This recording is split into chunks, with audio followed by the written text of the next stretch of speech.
Whether you're a patient or a healthcare provider, you should know 5 ways that smoking is terrible for your urologic health.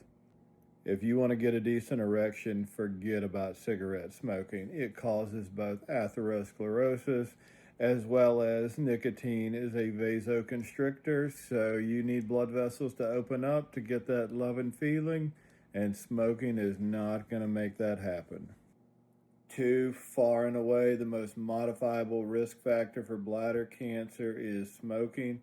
So if I have a patient who has gross hematuria or blood that you can see, and they have a history of cigarette smoking, I am really in tune to the possibility of bladder cancer. And in fact, if you have had bladder cancer, smoking increases the chance that it will recur. All right, number 3. So kidney cancer happens in a lot of people who don't smoke. But again, number 1 modifiable risk factor is going to be cigarette smoking.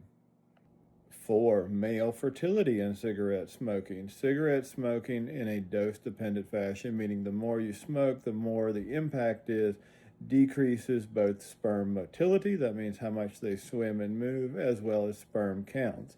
Additionally, cigarette smoking causes what we call oxidative stress, meaning that it causes damage to the DNA of the sperm in ways that aren't really easy to quantify on a semen analysis.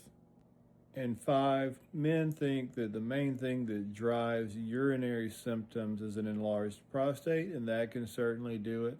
But the data actually show that men who smoke cigarettes have an increased risk of urinary symptoms, including frequency, urgency, and nocturia, or getting up at night.